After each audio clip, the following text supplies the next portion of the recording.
Welcome back, folks at home, to another episode of Invictus Pro Wrestling Power Hour. We're on episode 6, I believe, now, right? Time flies when you're having fun and talking wrestling. Alex Aceta here with Nick Goutman, Ryan Gross, and our special guest for the evening, Mr. Giovanni Galvano. Gentlemen, what's up? How we doing? Good. Doing Yourself? All's good, Nick? Yeah, Happy to hear, man.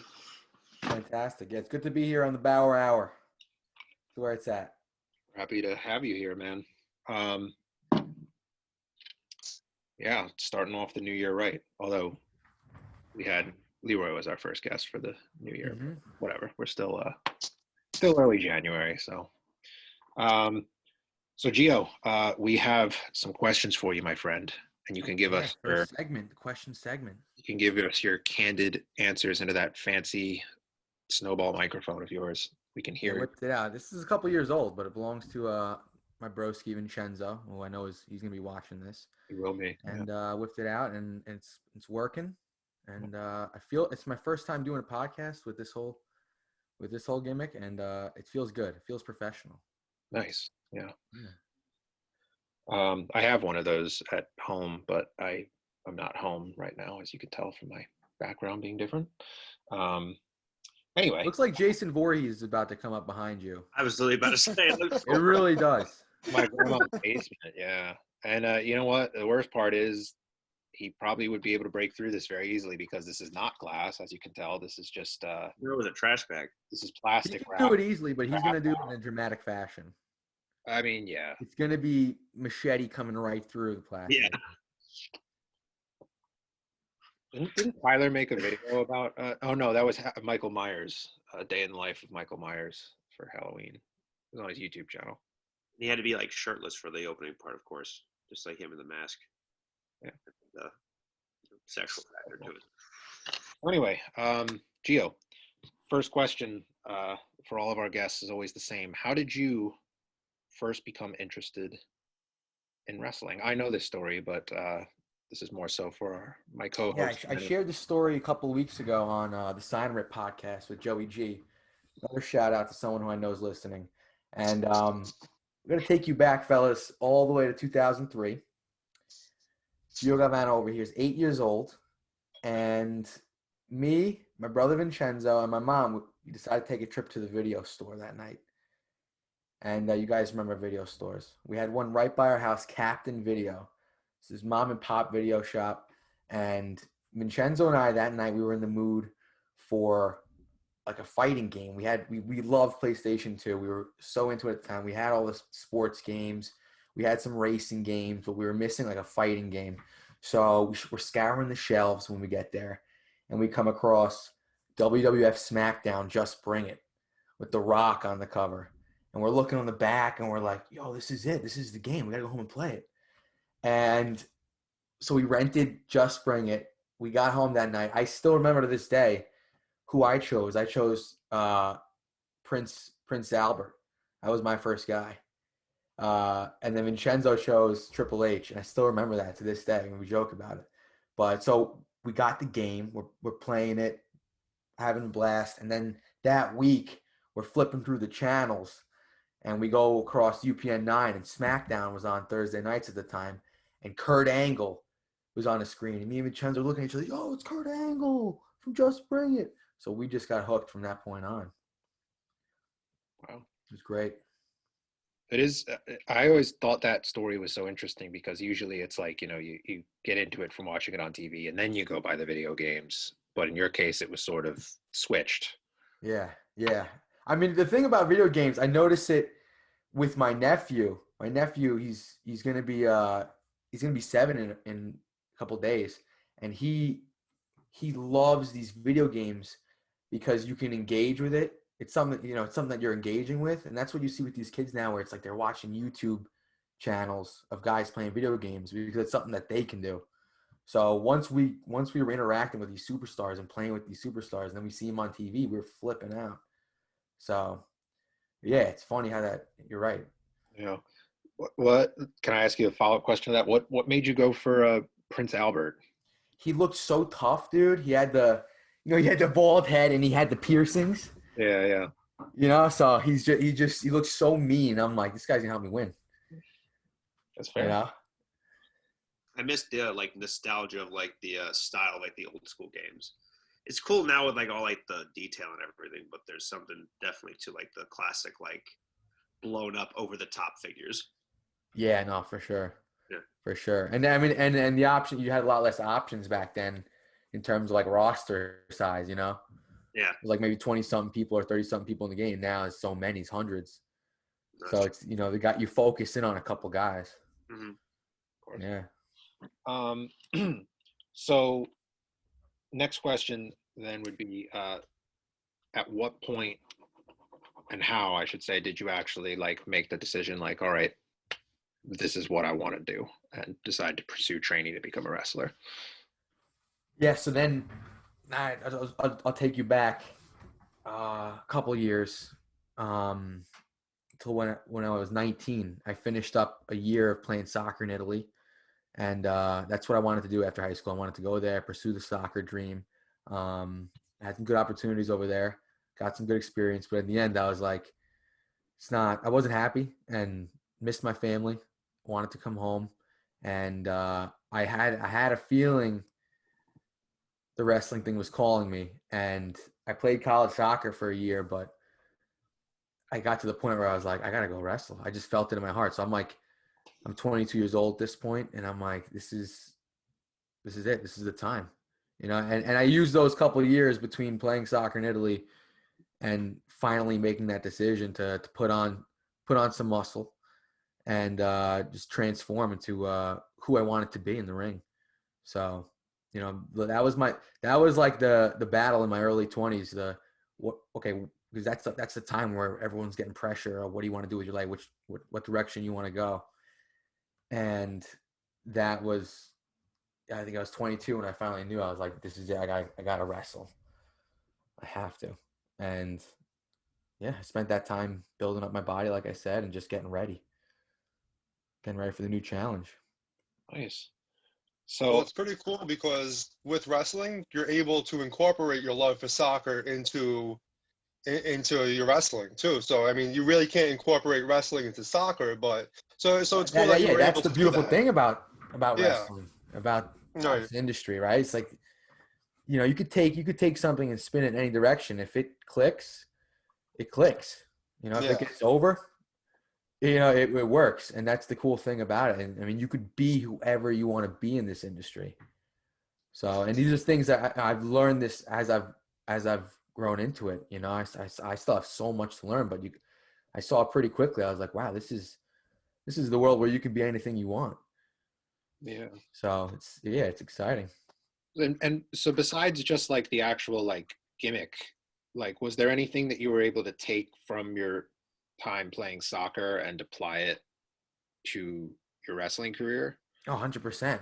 Yeah. I mean, so you take when you're playing sport, when you're an athlete and you're playing at a high level, I mean, it builds character. It builds discipline. It builds, you need to be in a routine, and you're constantly pushing yourself to your limits because you're being challenged. You're being challenged by the guy next to you, and you're being challenged by yourself. So, playing soccer, you learn those things throughout life, throughout my career. And so, yeah, so to take that to wrestling training, which it's different from anything else, I think I had the edge on a lot of guys because I knew how to train hard.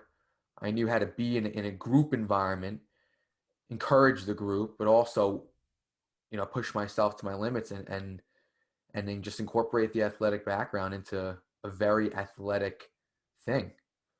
It's athletic opera in a lot of ways. So it's really to bring an athletic background into it.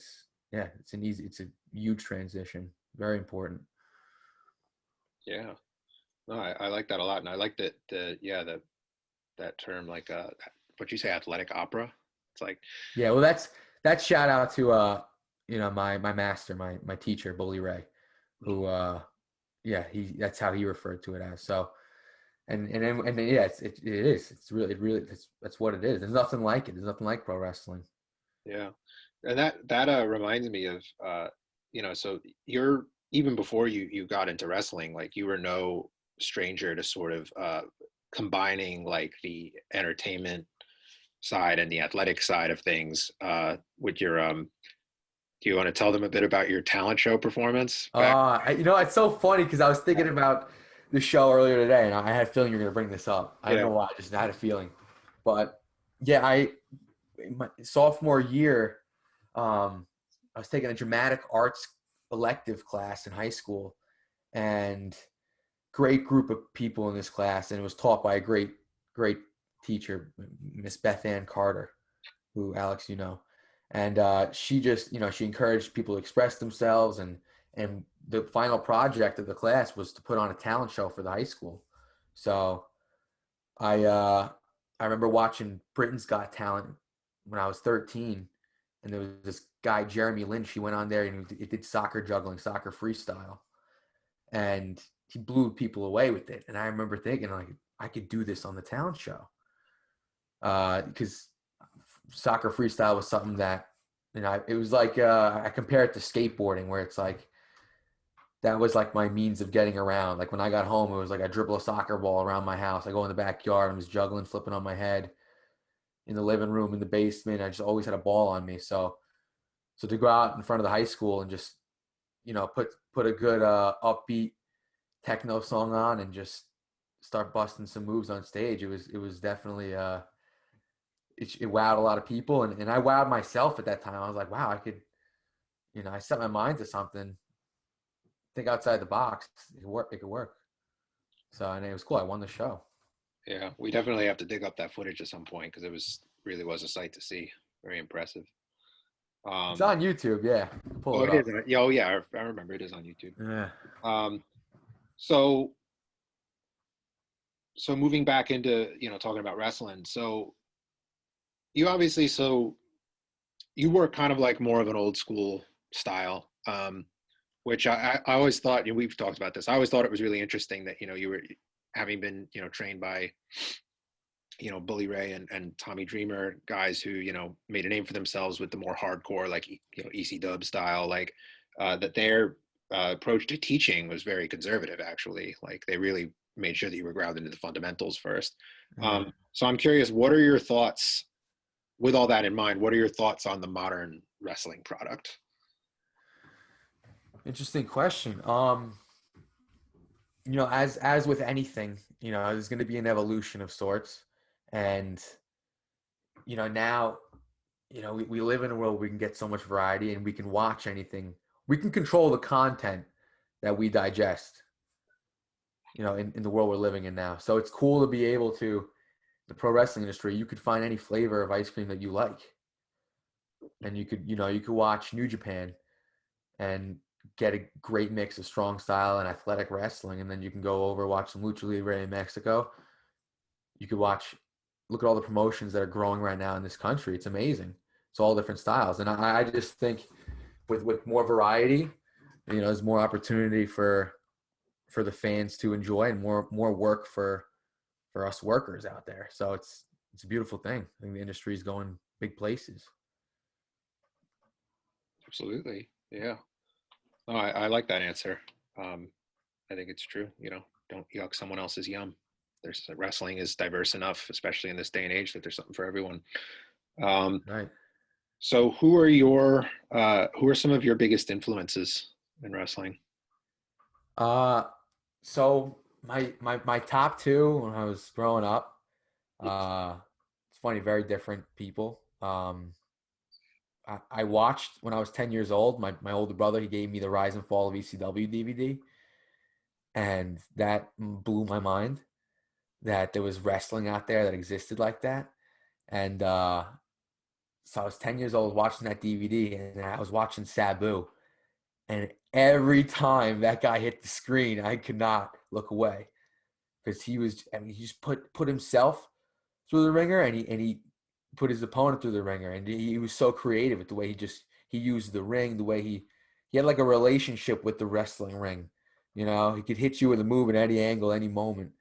And so watching him and putting people through tables and leg drops through tables, and it was like, I loved it as a kid. So I loved him. But then when I turned on Monday Night Raw and I got to watch Edge, I fell in love with his confidence, his kind of posh rock star attitude, and I loved it. So I loved him too, growing up. You know, it's two different beasts. Two different ends of the spectrum there. Yeah. Yeah. Well, that's cool. So what was your reaction to Edge coming back this past year at the Royal Rumble? We're coming up on the 1 year anniversary now. That was exciting. Yeah. That was really, yeah. Can you believe it's been a year? Yeah, I loved it. And, you know, you could tell he was coming back. You know, it was from his heart, you know, him coming back. And he looked amazing. You know, when you see a guy who's put in the work to transform his body like that and look that good, you know, you could tell he means business. And it was great. It was great to see him. It was cool to see him in like you said, in the modern product. Yeah. You bring up the modern product before to be able to also watch, you know, that generation still perform. We're very lucky. Yeah, absolutely. And that, you know, just unlocked there's a whole array of dream matches now with the, you know, a lot of modern superstars that I'd love to see him tangle with. Yeah, absolutely. Yeah. For sure. And so speaking of, you know, dream matchups, so who are some of your dream opponents of both all time and currently? Yeah, that's a question. I could talk about that question for days. I remember when Joey G asked me that question a couple weeks ago. Kurt Angle was my answer. I narrowed it down to one because I feel that Kurt Angle is wrestling in every sense of the word. So to be able to go one-on-one with him would be, you know, what an experience that would be. And so I put him up there, obviously. And I wouldn't say Sabu because I want to walk away, you know, in one piece. So I ain't going to say him. But I think I put Edge on that. I put Chris Jericho on that. I think to go in a ring, it's, you know, we're taught to tell a story in there, and when we have Jericho in the ring, you know, there's always something going on. There's a story that's lurking, you know, and so I would definitely put Jericho in the mix, no doubt. Some solid picks there. And with Jericho, you know, there's just so much for him to have reinvented himself as successfully as he has and as many times as he has. You know, you could definitely learn a great deal, I think, by getting in there in the ring with him. Yeah, no doubt. And that's something that you see, like all those guys, they've taught us that you need to reinvent yourself. Absolutely. And it's not easy to do. Yeah, we were that was a topic that came up a lot yesterday. It's super crazy, right, Nick? When the wrestler was getting into the ring and telling their story. Yeah, I mean, they were really sort of saying that, like, you know, if you're going in there, like, and you're not feeling it, then, like, you know, you have to sort of, like, you know, figure out what's creating the response that you're looking for, but also, like, something that you can, like, hone in as yourself. And we were hearing so many different answers from people. Some people were saying, like, you know, I'll be whatever anyone wants me to be. And some people were like, well, I don't think I could do this style. I don't think I could do this style. You know, it's sort of varied. But the biggest thing I would say was, like, you know, you got to believe what you're doing. Whoever it is, like, you have to do it. And, like, if it ain't working, then you got to move on. Absolutely. Yeah, Ryan, how you doing over there, Ryan? I'm doing good. Just chilling, looking up some wrestling news over here. I'm listening. Nice. I didn't get a chance to go to Super Crazy yesterday. He's okay. Over a little bug. What are you sipping on there, Mr. Nick? White Claw hard seltzer, the finest hard seltzer on Ooh, the market. black cherry. It's quality flavor. Absolutely, you know, it's quality flavor. Wait, Nick, has hell frozen over? Are you actually drinking one night and I'm not? I know. I was about to say, I was like, what's in that thermos of yours? It's water, man. Really?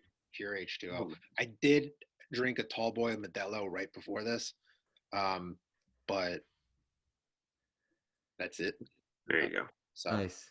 Your boy Oh, Gio over here has a very special cocktail. This is that one of MCM's coquitos. no. Wait. I would not be. You not catch me drinking an MCM a coquito. No, this is something with a little Italian flavor right here. This is the pistachio. Okay. So I bartended for a few years. So I got a little tricks up my sleeve. But this pistachio drink, I'll show you what I used to make it. Hey, no. So we got the amaretto, the almond liquor. Okay. This is Di Serono. Quality almond liquor, the Roberto Cavalli edition right here. You're gonna put half of that in there. Okay. Then you're gonna put some Bailey's Irish cream. See, Alex and I, we know what it's like when the Italian and the Irish mix. You know, we've seen it a lot in our lives. And then for the color, you put a little blue curacao right here. oh, Okay. And that gives it a nice pistachio tint. And it's a delightful experience, Italian drinking experience. Good in the winter. well, I'll have to Especially, I know. give that a try. I mean, are you a beer guy as well? Or are you primarily like, mixed drinks, cocktails, that kind of stuff? So I mean, I enjoy a good brew. You know, keeping it simple, a nice brew. I like that. But yeah, if I'm gonna go cocktail, this is the way right here. Any beer preference, or is it just like whatever you got around? And I'm sure, like as a bartender, they had to Yeah, you know what? It's funny. I mean, I was never super passionate about it. yeah. I enjoyed bartending. I learned a lot, met a lot of good people. But it's like, yeah, I never got into it. I was doing it mainly. I started because my parents owned a pub Gotcha. a couple of years ago. So I just started working behind the bar, and then it turned into a thing I did for a couple of years. Seems like a fun gig. I've never bartended, but it always seems just like a blast to like do. In some ways, I'm sure in some ways it's a Yeah, pain. no, it's cool. It's definitely a cool gig. Late nights. Was it What's in the up? city? No, it was over here in Rockland. Yeah, but it was pretty good. It was a cool spot because we were near a college, and then a couple colleges over here, and then we had a hotel behind us, so we get people from all over the country. A nice host of regulars, so it was good. It was a good experience. I knew that acting was too good in the Flip Gordon Mercenaries series when you were behind the bar. I was like, this man knows what he's doing. method. Yeah, right. I was grabbing those bottles, not even looking, Yeah. baby. Yep. And Nunzio came to the bar once or twice, right? That's right, little Guido. Yeah, It's the James Maritato. another So rock yeah, boy. it's a good little story I could share. So it's New Year's Eve. What year was it? I think it was 2016 or 2017, New Year's Eve. And so I'm working the bar that night, and I was on a food break. It was maybe around 7 or 8 o'clock, and I'm sitting at the edge of the bar eating my plate of food, and Vincenzo, my brother Vincenzo, is 2 years younger than me. He's sitting near me, and he's on his phone. All of a sudden, I look up and I see Nunzio walk right through the doors. He had his WrestleMania 20 varsity jacket on, and I couldn't believe it. I said, my jaw dropped for a second. I look over at Vincenzo. I was like, Vincenzo, Nunzio just walked in the bar. And then he was pumped, and he went right up to him and just called him James Maritato, called him by his real name, his shoot name. And it was funny. And then James, it's funny. I this was a couple months before I started training. I went over to meet him, and he looked at me and he's like, "Do I know you from wrestling?" And I was like, "No, but I'm thinking about training soon." And so we got into talking about that. But it was so funny because he thought I was a wrestler before we even spoke, before I even trained. That's awesome. It must have just been like an Italian thing. It must have been like, you got the gift. That's right, the Paisano gift over there. Yeah, he's another Yeah. rockin' boy, Nunzio. Still want to book him at some point. What a performer. Yeah. What a wrestler. I mean, that guy he's still going. And he moves fast. And I've seen him live at a couple of House of Hardcore shows, and it's like, wow, that guy knows how to move in that ring. Cool. So getting back to my list of questions here. So what are some of your New Year's resolutions for 2021, or some goals that you have for the upcoming year? I think it's just making more progress in my career. You know, getting my name out there, getting Gio Galvano, getting his presence felt on the indie scene, on the wrestling scene, even more. 2020 was a special year. 2020 had a lot of big opportunities. Invictus coming into the fold, making waves over here on the East Coast. So it's exciting. I had an opportunity with Impact, and that was tremendous. What an experience to go over to Nashville, do a couple tapings over there with them, and experience that. It was just, it changes your perspective and changes your approach, gets you even more focused, more zoned in. And then, so looking forward to more of Invictus in 2021, and we got Global Syndicate Wrestling around the corner, and some of the listeners might have heard of GSW, and some, I can imagine, haven't heard of them yet. But Global Syndicate Wrestling, stay tuned, because we got some big things ahead there, and I'm very, very happy to be a part of it. Yeah, we're gonna get Brandon on the podcast at some point soon to talk more about that. So we're excited. Oh yeah. Cool. What advice would you give to aspiring wrestlers? I'll use the advice. I'll use Bully Ray's advice. My teacher, my headmaster. Shut up and get over. And that's it. And work your butt off. His whole thing is be quiet, listen, respect the business, learn to respect the business. And that's very important. It's very important to respect this business, because too many people don't out there. So depending on which way you go, it can change the course of your career. It can change the course of your education.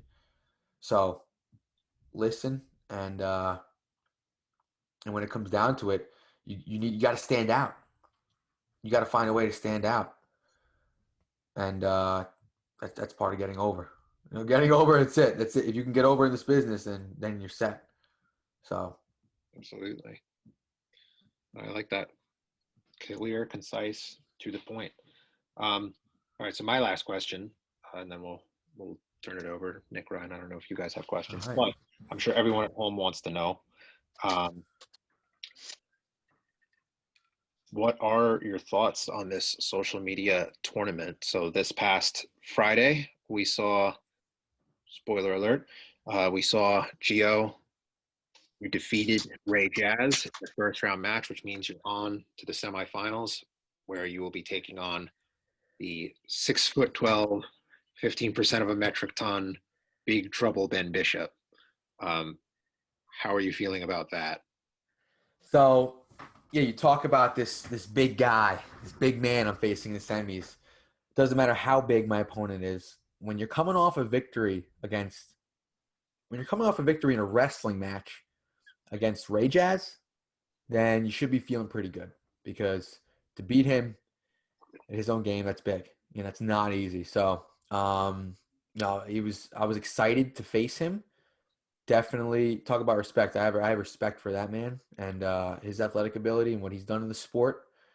So I was excited, but definitely, I knew I was in for a serious match, and he did too, but I don't think he knew how serious. And small package, took it home, and I'm feeling good. I'm feeling good going up against Big Ben Bishop. I mean, he had a good showing against Dennis Morgan, who is one tough dude. So to beat him and to have his momentum coming in, I'm not scared. I'm not worried. I'm really not. And you're no stranger to getting in there with bigger guys. You and Wrecking Ball have squared off a number of times. Exactly. Before, so not on a number of occasions on big stages. So, yeah, I'm definitely. I know what I'm getting myself into here. Gotcha. Well, we wish you the best of luck, bud. Thank you. Match will will air in 3 weeks' time because we got to see how the other side of the bracket shapes up first. We got 2 more first round matches coming up in the coming weeks. So that's all I got for my questions. Nick or Ryan, do we have anything we might want to add before we move into our questions? Yeah, so I just had one basically. When you were talking about, putting on the size needed to, go into wrestling, putting on size is obviously very different than, just, getting shredded or, leaning out and everything. It's a whole different beast. What was your biggest obstacle and how did you go about putting on the size? Did it come easy? Like, was your body like fighting it at all? I know like some people like you got to eat a lot. Yeah. So, I mean, I was building a good foundation. I'm a huge advocate of calisthenics. People, it works. That's the only thing I could say. It's like when you can bust out set after set after set of push-ups, you're gonna see a transformation in your body. Same with pull-ups. And when I started doing CrossFit, I was 18. The first workout I ever did in CrossFit, we did pull-ups, and I didn't really do much in my life up to that point. And so I am hitting these pull-ups, and it was death. I was like, man, this is not easy. But I knew that was if it was so hard, then that's my weakness. That's where I got to work. So when soccer took a back seat, I wasn't taking it as seriously. I had all that energy I was putting into training for soccer, and where am I going to channel that now? Boom, put it right into working out. So got into calisthenics for a couple of years, built a good foundation, and then my good buddy Brian Volpe, he gave me some tips to take it to the next level size-wise, and he's like, you got to change your diet. So then I started eating 5-6 meals a day, 300 grams of protein a day. And that took it, then I all of a sudden, then the size started coming in even more. So, but regardless, dude, the number one tip is work hard. It's really, that's it. If you can put the work in, you will see results. End of story. Oh, 100%. I mean, I think going off what you're saying, like so many times people don't eat enough going into their activity level, and like if you're pushing yourself, I mean, you were already an athlete. So like, if you were already like busting ass, in the gym, if you're feeding yourself after all that, efficiently and then some, you're gonna put on weight. Yeah. It's easy to with all these diets that are being thrown out there now and fun facts about food, it gets people to start questioning, oh, should I eat this? Should I even eat this? Should I, what's good. You know what feels good. Eat. For sure. That's it. You got to fuel the system. That's what you said. You said fuel the system. That's exactly what it is.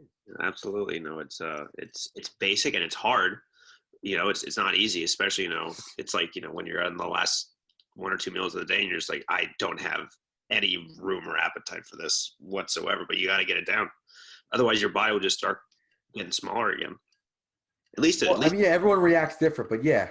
At the start, especially when you're trying to, like you said, like lay in the foundation, like that's until you have that foundation, like it's easy to like, downsize. But once you have that, once your body's adjusted to this new baseline level, you can sort of then start to mess around a little bit more with it. That's the fun part about it, is messing around. Yeah. You could see, okay, what feels good, what doesn't feel good, what works, what doesn't work. Have fun with it. Have fun with the process. It's very interesting if you enjoy it. Like I'm the same way. Like I like to enjoy seeing how my body reacts differently to stuff. Yeah. Absolutely. But that was just at least some of the fitness questions. But we do have a couple more in the fan questions. And here we go. We're gonna get some fan questions going. Yeah, absolutely. Oh baby. So I did want to at least start off with your brother Vincenzo's question, because he messaged me today just being like, hey, I forgot to ask this in the thing. Please make sure this goes through. So. And this is the first one you're going to lay on me. Okay. Absolutely. What did my brother say? I do not know. I have no idea what questions about to come at me. He goes, which of these Adam Sandler characters would you choose as your wrestling manager? Okay. There's a few options. Sonny Koufax from Big Daddy. Happy Gilmore from Happy Gilmore. Bobby Boucher from The Waterboy. or Longfellow Deeds from Mr. Deeds? Wow. What a question, gentlemen. This is a loaded question. So we got 4 characters, Yeah. and they're gonna accompany me to the ring. It's like out of those 4, which one would you want as your manager? It's a big question, and a big question like that, deserves some thought. And I think we should start from number 4. Let's go backwards. Here. Longfellow Deeds. Okay. Humble New Hampshire man, right? Who can come into the room and just make people feel good. So to have him around in the locker room out there, that'd be tremendous. I mean, the guy, he's a simple dude, right? Give him $40 billion. He doesn't care. It doesn't make a difference to him. He knows his values, and he knows where he's from. Homework cards. So I'm definitely, that's a good one. Then you got Bobby Boucher from the Waterboy. All right. Super likable. Okay. And I think in our setting, he's not going to get bullied to the point where he did in Waterboy. So he's going to be loved if he comes. What's up? Can he cut a promo though? Well, he watched Big Show cut promos. You're right. In that movie. So he does have some promo experience, education there. So he watches his promos at least. So he does his homework. So he's actually not a bad choice. Okay. And then you got Happy Gilmore. Oh, Ryan, do you have something to say? Oh, no, I was saying he also took Big Show down. So, I mean, he's a little tough, too. Didn't he take Big Show down? Didn't he tackle Big Show in that? No. No. They were just laughing at him. I'm sorry. No, it's all good. You might be confusing Longest Yard, Adam Sandler, which is Paul Crew, who had encounters with multiple wrestlers in that movie. That was awesome. I'm surprised Paul Crew's not on the list, but that doesn't matter because we have Happy Gilmore left and we have Sonny Koufax left. So Happy Gilmore, intensity. That's the first word that comes to mind. And the guy, the energy he brings into the freaking room, you can't be denied, right? So that's a great choice. And then you have Sonny Koufax, who, he's a city guy, New York City guy. Charismatic, likes to sleep in. What else should I say about Sonny Koufax? Dressed up as Scuba Steve. Scuba Steve. The Scuba Steve gimmick. So he's Sonny Koufax. Yeah, he has 2. You could advertise 2 managers. You could advertise Scuba Steve, or you could advertise Sonny Koufax. But we're gonna knock him off the list. All right. So now we're down to 3. Bobby Boucher, adios. Now we're down to 2. So we got Happy Gilmore, and we have Longfellow Deeds. Gentlemen, it's got to be Happy Gilmore. Oh, that's very fair. Absolutely. Especially he has either a golf club or a hockey stick in hand. That's like a equalizer right there. Oh man. And the energy that I'm going to feel from him, I'm going to be ready to tear my opponent up. The guy went into a batting cage and took softballs to the chest. And that's the guy we're talking about here. It's true. Guy just had to take the shot. I was going to say, I guess it would be a cop-out to have what's-his-face from Click, because that would probably just be cheating if you had the remote in a wrestling match, but oh well. Also, maybe Big Gang Leroy would have something to say about that, about having a Switch and a Click remote. On top of what you were saying, Gio, Happy Gilmore also wrestled an alligator, if I'm not mistaken. There we go. So so he definitely brings the intensity. That's right. He got Chubb's the alligator's eye for Chubbs. That's what he got. Okay. So the next question actually comes from your very good friend #MCM. Okay, interesting. He sent it the first time in Italian and then translated it for me because I was like, I can't read this. So he goes, how do you live life being such a tremendous nerd? Actually, never mind, I don't care. So respond to that however you may. Well, I mean, he doesn't want a response because he doesn't care. Yeah, there you go. So let's move on there. Yeah. Let's move on. TKO Kosenko asks, how can I be a stud just like you?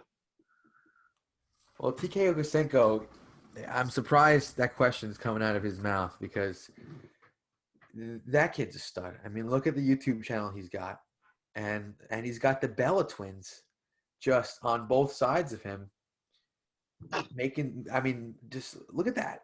You're gonna tell me he's not a stud, and he's asking me for advice? You know, I think he's giving me the wink there. Like, listen, dude, you know, we're both studs. I think that's what he's saying. He's just trying to get you to gas him up. You know what I mean? He's just trying to get you to be like, what are you talking about? He knows what he's doing. He knows what he's doing. So you clearly have a diehard fan because Zane Nakvi asked quite a few questions. Oh, God. Okay. What is Zane Nakvi? He is a friend of Alex and I's who was at the first show. Oh, Zane. Yes. Yeah. Yes. When you say his last name, I didn't recognize, but I remember Zane. First question. When was the last time you were able to touch your back? Put like your hands behind you. He's getting an asshole, basically, what he's trying to. That's pretty funny because I just recently had an exfoliating brush gifted to me, and it's been coming in handy because it's been getting a lot of spots on my back that I haven't been able to get in a very long time. It's the struggle, man. When the arms start getting bigger, your reach is just.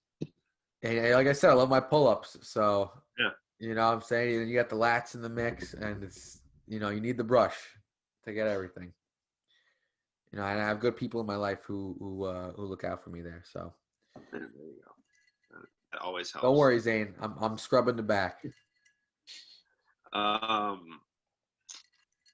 Just for the record, this guy is probably gonna get beaten up by every single person he does this to every week at the next live show for all these questions. Do you intentionally go for the bargain brand Fabio look? Do I intentionally go for the bargain brand Fabio look? Yeah. What a question. I mean, I think there's nothing bargain brand about it. I think nothing bargain brand about you, buddy. If you're gonna make me a version of Fabio, I'll be like the Tarzan Fabio. That's what I could be. Like if Fabio lived in the jungle. You know, he'd put on some mass. He'd start eating 5-6 times a day, like we talked about, Nick. And then Fabio can get to my level there. But I mean, the guy's hair is immaculate. You got to give it up to Fabio for constantly having that flow on point. Sure, that was actually my pledge name in my fraternity, Fabio. Fun fact. Oh, really? Yeah. But you can pull it off. You put Fabio to shame. Allow me to put it that way.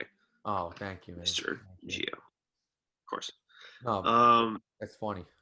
I'll call you Fabio every once in a while. Honestly, please do. I never saw it, but like, hey, you know, they had to do something. So some of these are so bad I'm not even gonna read. But the last one before I stop giving his 5 seconds of fame is if wrestling doesn't work out, have you ever thought about being the villain on weekday telenovelas? Oh, wow. That is not. Am I allowed to ask who asked that question? That was Zane as well. Oh, really? That was Zane as well. Okay, we're still in the Zane package. This is all Zane. What a guy. Zane's getting capped at one question per episode from now on. Okay, deal. So, I mean, it sounds like Zane really wants to see me morph into a Fabio villain. Yes. On a telenovela. He's just looking for any clout he can get. Yeah, it's funny though. Just fun fact: a lot of those day shows that you see here in the States, they're very popular in Italy. Oh, I bet. Like very popular over there. Yeah, you know, that's like I feel like the whole market for like those shows, especially, are like primarily outside the U.S. You know, like that's like yeah. I mean, I was sitting at a table in Milan, Italy, and when that show came on and everyone gathered around the TV, I was a little confused. It's still like because for them especially, it's nobody watches these shows where I come from. Well, the soaps are like were such a big thing in the U.S. for so long. I think it's just still a big thing over there. You know? Yeah. So moving on from that, dude. This next question comes from Matt, who asks, "Will you come visit me in Berlin, Germany? Greetings from your friend Big Matzi." Oh my God, Big Matza. Matzi. Yes, he's living in Berlin right now, but my God, this guy from Rostock, Germany. We played college soccer together. He's a big center defender, and he's a beast out there. We had a lot of good times. And yeah, I mean, I'm gonna be out there. I'm gonna be in Germany soon. And hopefully, it's in the wrestling ring over there too. I That'd was be just gonna exciting. say. Dude, I could see you killing it in the WXW. Get up. That'd be a fun ride. Thank God Walter's not there still, though. Get your chest caved in. Yeah, I'll pass on the chest cave. Next question comes from 845 Fit Life. Sorry, Fit for Life. What's the key to getting Snicker bar abs? So he thinks they look like Snicker bars, huh? You probably don't eat many Snicker bars to get those abs, but yes, they look. You know what? A little bit of sugar before the workout ain't True. the worst idea in the world. A little sugar boost. The key to getting Snicker-like abs. I'm gonna say believe in your abs. That's what I'm gonna say. A lot of people, they don't believe in their abs, but they're there. And if you hate your calisthenics, you believe, all of a sudden you'll have Snickers on your stomach. That's how it goes. Have you gotten any ab advice from the man himself, Abs? I have not yet, but maybe this is a good question that we could save for him too. If you ever need advice, I heard he's doing a TED Talk matter next month. So he's doing a TED Talk? Abs, just about, how his whole core and believing in the abs and everything. It's belief. Belief makes a difference. It's a TEDx talk, all right? It's not like a full TED talk. Let's not gas him up anymore. Then all right, that's fair. And final question comes from Jordan JD, who asks, "Can you confirm the rumor that Mucho Chris Mojo takes Cialis before his matches?" Confirmed. I've been in the same locker room as him. Okay. I mean, hey, if you're listening out there, the rumor is dead. Confirmed true. MCM, Cialis, new sponsorship coming soon. Right. It'll look good. He'll make good gimmicks for that. He's got a vision with his merchandise. I'll give him that. Very true. That is it up from my end. Thank you for everyone who asked questions. They're always fun to read. And Alex, back to you. Yeah. So I got a few more from Facebook here. Billy, I'm on Twitter now. Billy on Twitter said, "Gio, so glad you're going to be on. My question for you is," he's got a two-part question. "My question for you is, what would finally put the feud to end between you and Mucho Chris Moljo? Also, would you ever try to appear for a Test of Strength Wrestling up in Connecticut? Thank you for being so nice to me and the crew."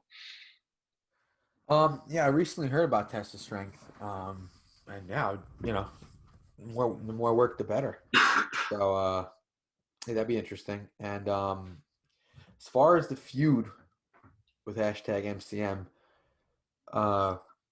yeah, I try not to think about it a lot. You know what I'm saying? Like, I'm not gonna. I think it's internal, right? I'm gonna ask myself, what's gonna end this feud between me and MCM? It's just, if I'm not letting it get to me, then as far as I'm concerned, it's not there. It's not real. It's not present. I'm not gonna think about it. So, if he's standing in front of me, it's a different story. If he's in my way, it's a different story. But I'm not concerned myself with how I'm gonna end beef with this guy. The beef he has with me, that's his problem. It's not mine. Water off your back. Awkward. The next several questions are also about MCM. Philly Trollman at PHE's Troll asked, "Can you kick a soccer ball at Mucho Chris Moljo and hit him in the face with it?" Now, I don't know if he means like, can you, like, are you capable of, or like, when teachers ask, like, I don't know, can you, like, if he's asking you, if he's requesting that you do it. I mean, it's definitely a request. I think because I think there's a lot of people who want to see that happen. Yeah. That's understandable. Totally get that, Philly Trollman. Yeah, well, I get it too. Josh Albert Barrett on Twitter asked, can you see yourself ever teaming with @Mucho Chris Moljo and winning tag team Invictus championships? Kind of like a rivals forced to team together thing. Wow, that's interesting. I think based on wrestling ability, we make a great tag team. If we can coexist. I mean, if titles were on the line, that's something that me and him, I think we could agree upon. We could come to terms with the fact that, hey, let's walk out of here with gold around our waists. So could it happen? It could. Will it? I don't think so. And then it's like, if you win the titles, then you're stuck together for foreseeable future. So how would that play out long term? That's true. We won't be traveling together. Yeah. I would never travel with him. Those are fun car rides. You think it'd be a fun car ride? I don't know. I imagine him just playing his own theme music ad nauseum. Oh my God. Just, yeah. I agree. Yeah, I think that's pretty accurate.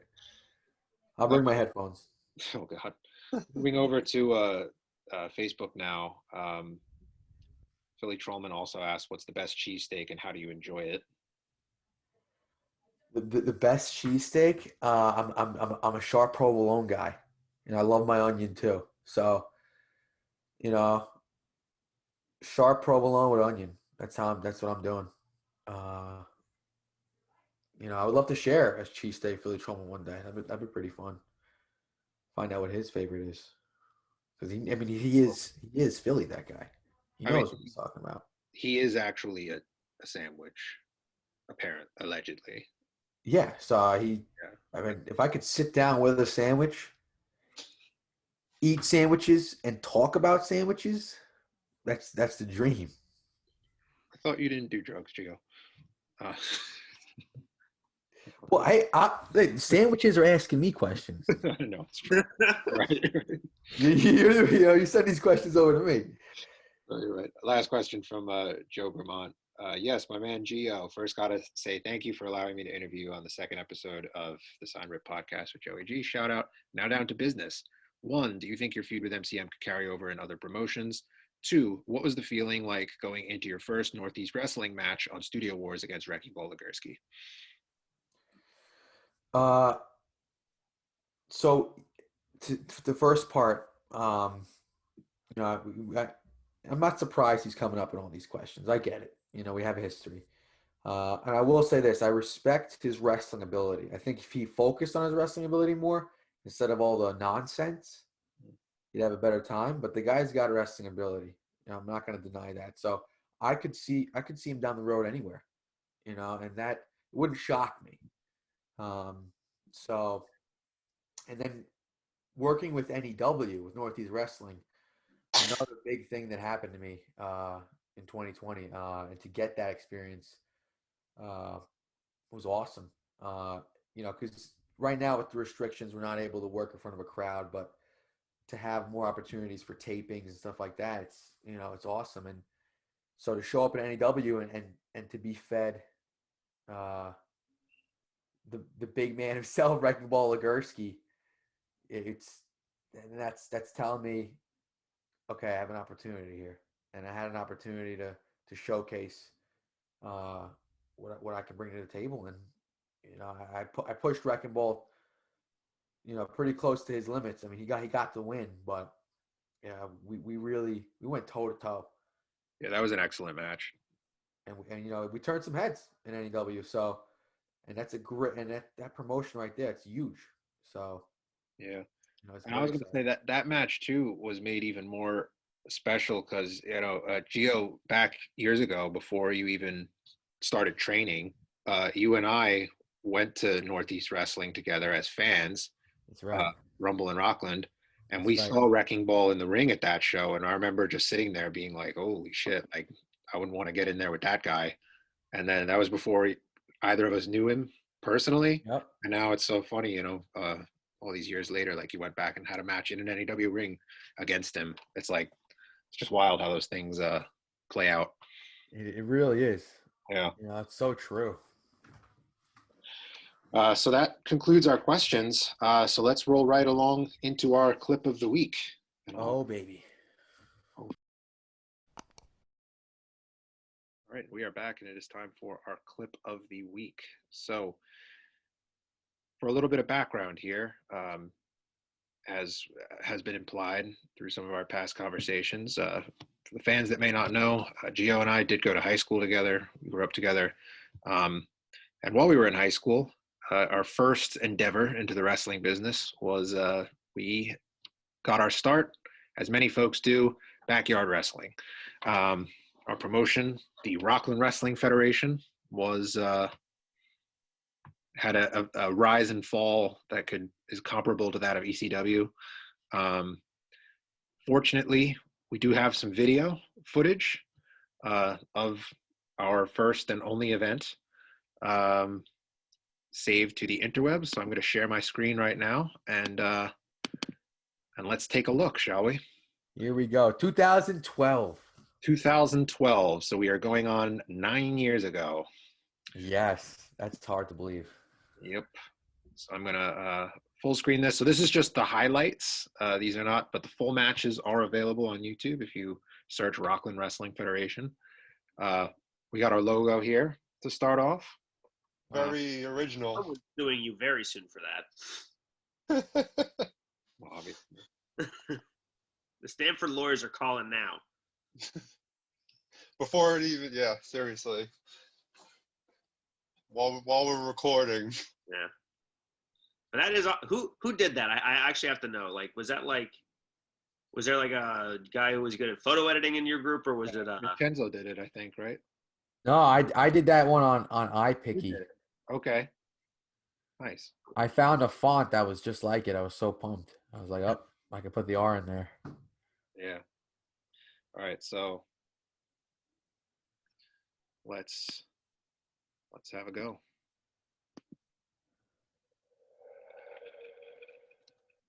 I want the volume to be deafening.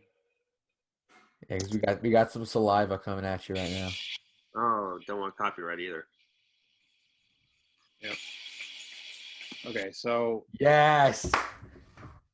so that was my friend Connor that just came out before. Been my best friend since. Actually, you know what? He's getting married in May. I'm gonna bring this up. I'm gonna show this at his wedding. Wow, really? Yeah. Tell everyone how you beat him? You trying to make it a Ready? short marriage? Like, this is like Anyway. This could ruin a man's career. Anyway, I wasn't supposed to wrestle. I wanted to just be like the promoter, like I am now. But you know, one of the other guys who was supposed to wrestle pulled out. So I jumped in at the last minute. I had to come up with a gimmick. So I was super into like horror movies at the time. So I went out as Buffalo Phil, which is a pretty shameless knockoff of the character from Silence of the Lambs. Yeah, I had this wig that I found in my grandmother's basement, a nice little shawl there. A lot scarier than the real Buffalo Phil. Let me put it that way. So I for that opening spot there, as we confronted each other, I had some lotion tucked in my waistband, and I put a nice big glob of it on my hand, and I said it rubs the lotion on its skin, and Connor was just like, what? And then I was like, it rubs the lotion on its skin, and just gave him a nice big slap with the lotion on his face to start that out. And Gio, you want to talk about the ring? So this ring that you see, this immaculate squared circle, is really a rectangle. It is 3 twin-size mattresses put together with a piece of plywood on top of each mattress, covered with a very shiny silver tarp, and umbrella stands on each of the corners with bungee cords from Lowe's that we picked up around the umbrella stands, and voila, you have yourself quality backyard wrestling ring right there. Yep. And then if you look, the ring is so small that the ref had to stand outside and then he would just stick his hand in between the ropes to count the fall. And we had to tape the bungees together because every time you hit the ropes, they'd come unhooked from each other, and it would just like slingshot and like whip you. It sucked. But How yeah, how old were you guys in this video? 16 or 17, right, Gio? Yeah, I was 17, so you must have been 18. Yeah, it was the summer after I graduated high school. So, yeah, look at that. And then the other thing was that the umbrella stands, we had to pile like bricks and rocks and whatever else we could find onto there to just keep them like as a counterweight, so they didn't just like completely fall over when you hit the ropes. It was bad. But anyway. Move.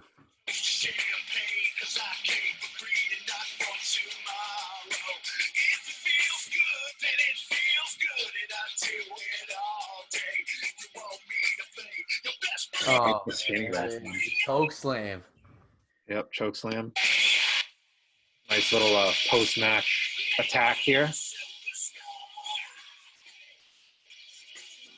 Now, here we go. Well, actually, let's pause on a better shot of you guys. So, actually, yeah, let's just go back there and see you guys coming out. Yep. So, there we go. So here we have the Flying Galvano brothers. That's right. It's me pointing up to the sky. I have a white shiny jacket on. Mm-hmm. And there's Vincenzo, who I mentioned earlier, 2 years younger than me, as my tag team partner, the Flying Galvano brothers. What was the backstory that we made up for you guys? Well, we spoke with accents. We cut a promo either at the beginning of the show or before the match, I forget, in accents. And I don't know the whole backstory, but we were definitely off the boat. And yeah, two young stallions, Italian stallions. I don't know if we had a backstory though. I remember the backstory. So it was that you guys were acrobats in a circus, and your circus train derailed in the Alps, and you were raised by wolves. Oh, that's ringing a bell. Holy smokes, the wolves. Yeah, the wolves. That's right. So yeah, we're like like a modern day Romulus and Remus, the founders of Rome. Incredible. And they went up against, that's my brother Luke, and Ethan Dowie, who's doing great things now with Dowie Corp. Yeah, got to shout him out. So tag titles on the line, as you can see.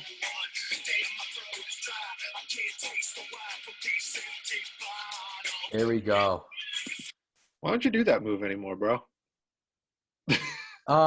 Great question. The handstand splash.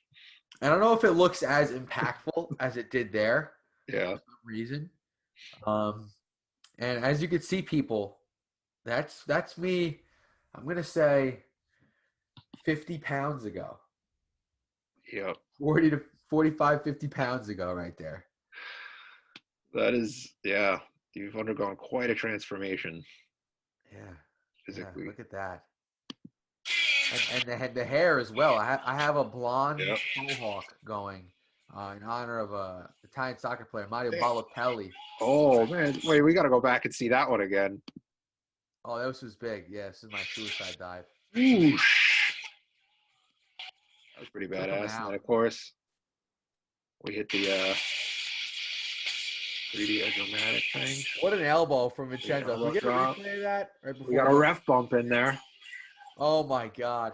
And Luke holding the rope for leverage. I don't know if you guys saw that. Very, very MCM like. Yeah. Yeah, Luke was a little shit. Also, great shot of the crowd there. You know what, man? We knew how to pack a house. Yeah, very proud. I mean, this is in 2012 too. So, I mean, people had cell phones, but to get however many people we had, whatever, 20, 30 people at a backyard show, backyard event, You know, it's impressive that time. Good shit.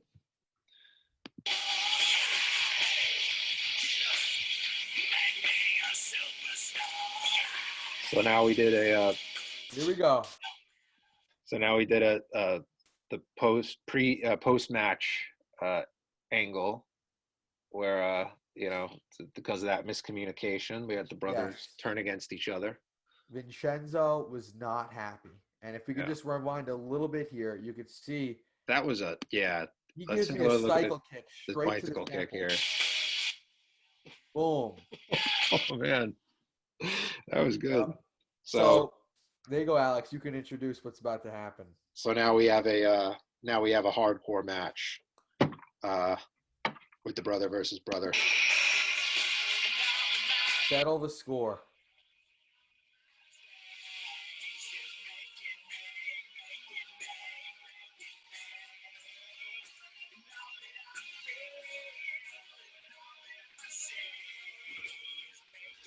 That deserves a replay. Makeshift table. Yeah.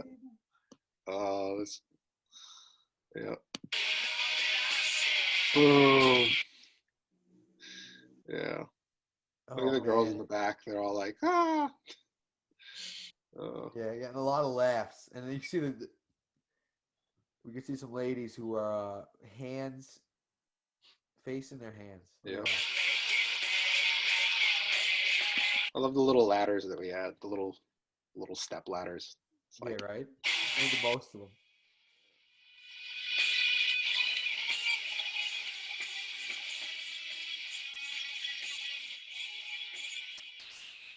So Gio picks up the win. And there it is. Yep. Yeah.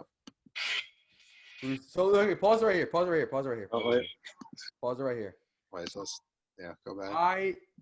So we didn't plan this. This was, you know, we called everything on the fly, and then I won the match, and this is completely me, my decision. I felt, you know, I was the baby face. I won. He's my brother. You know, deep down, I love him. Let's settle the score. We settled the score. We had our match. Boom. So I go over to reconcile, and I think all is well. And then if you hit the play button, you're about to witness something. He knees me in the gut and tosses me. Go back here. Gentlemen, this is big right here. So I didn't know he was going to do this because he didn't know I was going to give him a handshake and a hug. So he was not happy about that because he wanted the feud to continue because we were going to possibly do another show one day. And so he gave me that knee to the gut, threw me down. And if you rewind a few seconds, I land on a 2x4. Yeah. My right shoulder blade smacks into the corner of this 2x4. And it was total shoot right there. I got up. I could barely walk. I was limping because the pain on my shoulder blade was so bad. I had to go and lay down in the back of Alex's basement for a good 20, 30 minutes just to gather myself again. That was painful. And I had no idea it was coming. Vincenzo just, boom, took me out. So he had to get his heat back, man. Oh, he got that heat back. Yeah. That was I remember, because my parents were freaking out the whole time about like if any of us got hurt, but that was the only injury of the show. Yeah, I had a nice mark, a nice scrape along my right shoulder blade, but it was fine. Yeah. So now we go into the main event, heavyweight title. So we got Big Joe versus Alexander the Great.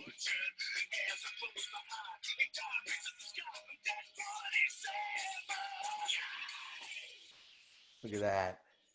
Drop. Side headlock takeover. And Downey had great form on those drop kicks. He did. He loves wrestling, that guy. Yeah. So, ball sample.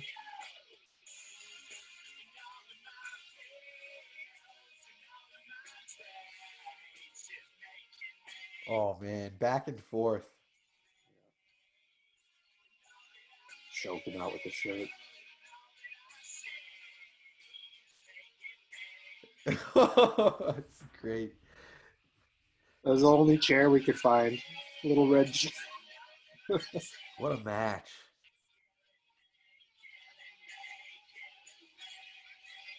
Here we go. Drop kick to the guardrail. Backbreaker. He had him up in the fireman's carry, and he can't hear it because the music. Great. He goes to the people there. He's like, "Who wants him?" Watching Joe Scanlon after all these years, and the big Joe. Oh man, What? Oh man. that's funny. But yeah, before the match, when he came out, he had a can of soda and he shook it up, and he sprayed all these guys with it to get the heel heat right off the pop. That was good. Yeah, drops it right on Ricky. They work their tails off, these guys.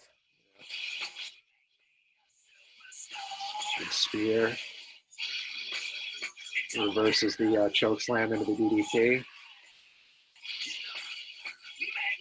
Big splash. Oh, the coup de grace splash. Yep. And ends it. Yeah, Alexander the Great.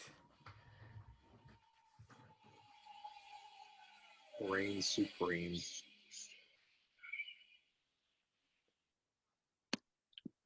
Wow. Oh yeah. Stuff. Was that your first match, Gio? Was that one of your first matches? I'm guessing it was one of your first matches. Yeah, my first official backyard wrestling match, and Alex's first show. Yep. I say you're a natural, man. You were born to do this. Oh man, Even if it's cool looking back on that so many years on, and seeing how far I've come, how far we've come. We're here on the Power Hour right now. We are. We're doing Invictus great. Pro Wrestling, alive and kicking. Absolutely. So that concludes our clip of the week. We're going to move right along into our final segment of the evening, which is going to be our news roundup.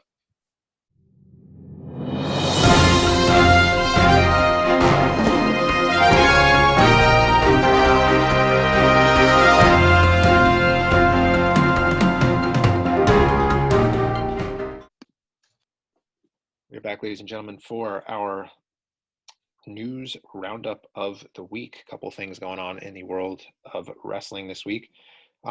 First of all, this past week, I believe it was the 8th or the 9th. What day did Genesis take place? 9th. Yeah. No, the 10th. This was the 9th. So yesterday. I thought I saw it before that. So yes, Impact's Genesis pay-per-view took place on the 9th. The highlight of that event was the X Cup, the return of the X Cup. Of course, their tournament to crown the X Cup winner. Featured not one but two Invictus alumni in that. Casey Navarro, truly blessed Casey Navarro, and the inevitable Ace Austin, who went on to win the tournament. So we are, of course, very happy at Invictus for both of them. Ace Austin will now presumably go on to challenge for the X Division title.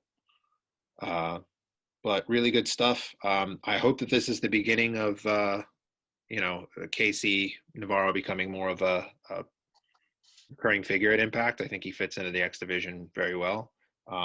Had a phenomenal matchup with Blake Christian in the first round. Blake Christian went on to, I believe he went on to the finals, right? And was defeated by Ace Austin there. But yeah, that was really cool. Any thoughts about that tournament? I think the right person walked away with it at the end. Yeah. I was very much so hoping for Ace at the end of this one. I agree. I think Casey had a great showing, but with Ace, I think he needed sort of like that next step, and because he was champion for a while. He then, aligned with Fulton, and then they had a little bit of back and forth with these various feuds. But I wanted to see a lot more of his single stuff as of late, and he's heading in a right trajectory.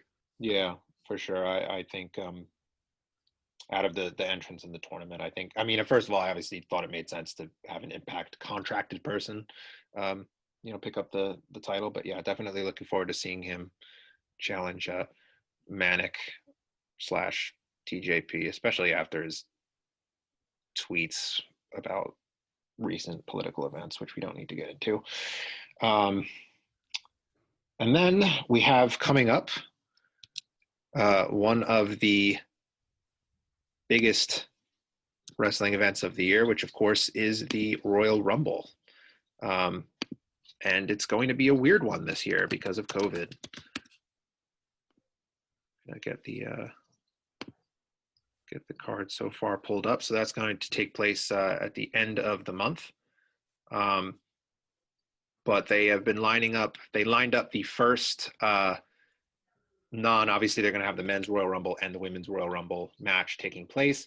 But the first non-Rumble match was announced this past week, which was Roman Reigns defending his Universal Championship against Adam Pearce, which has been a decision that has ignited a lot of controversy on the Twitter sphere. So I wanted to know what our thoughts were on that.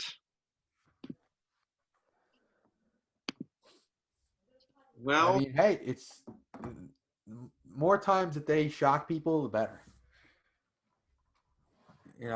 I gotta be careful with that statement, but every once in a while, to have a challenger come out of left field, I think it's cool. I think it's also, I agree, unpredictability is a good thing, but I also think that a lot of the casual fans don't know who Adam Pearce is beyond that he's a producer and he's a suit backstage. You're talking about a multi-time NWA world champion and who's had a lot of great matches on the indies with a wide variety of opponents. But that being said, I don't believe he's wrestled a match since 2014. So ring rust is definitely an element to consider, but it did the job. I'm intrigued to see how it plays out. Yeah.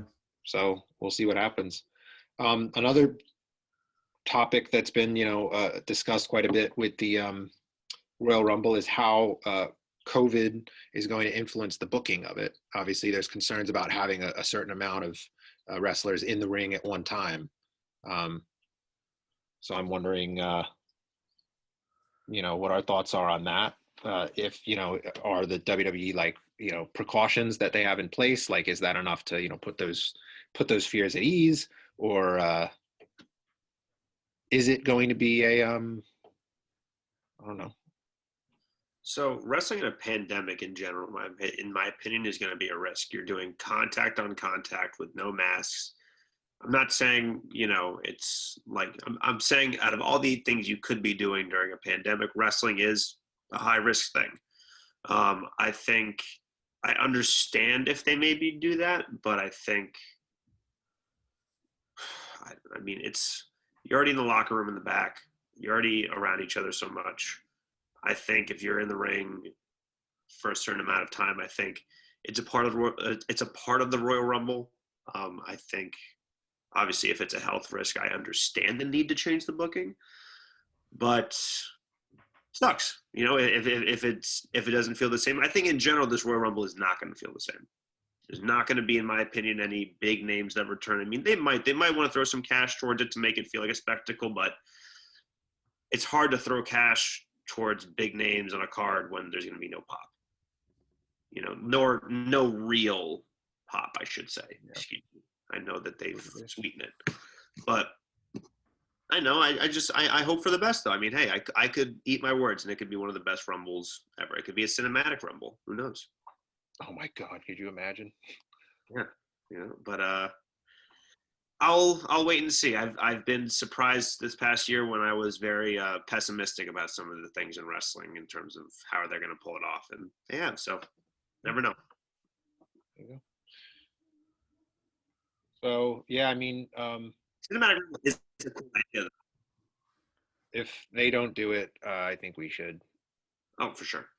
We were talking about this on the car ride back. The Royal Fumble. Yep. That's what it's going to be. It's going to be.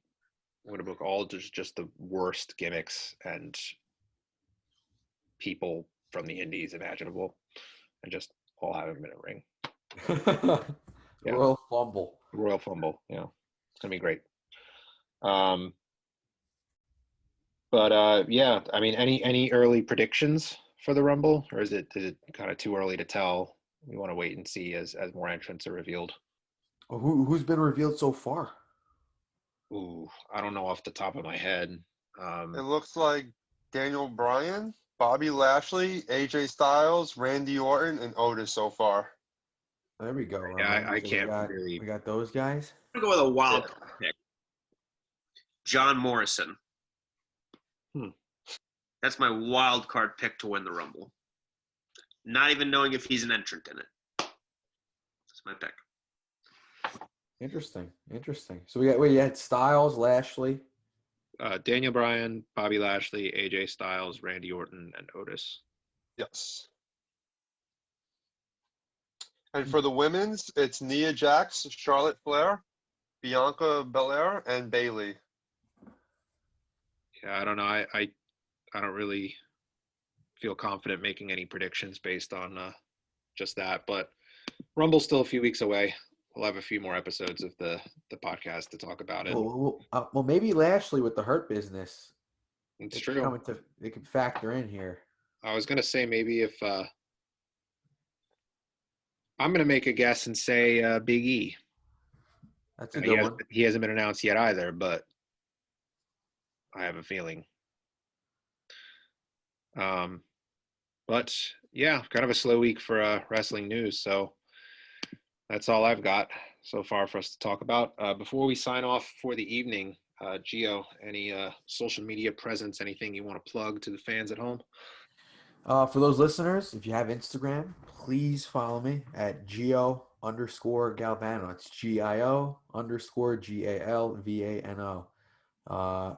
Please, give me a follow there and follow. Make sure you're following Invictus if you haven't already. I'd imagine if you're listening to this, you have. But if you haven't, please hit the follow button there. And 2021 is going to be a big year, people.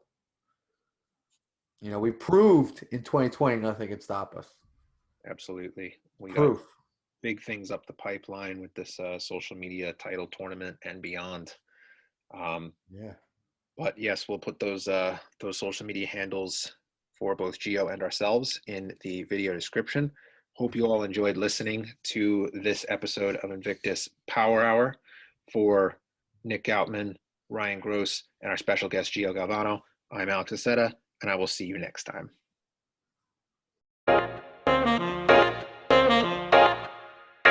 What's going on, Rockamaniacs, wrestling fans?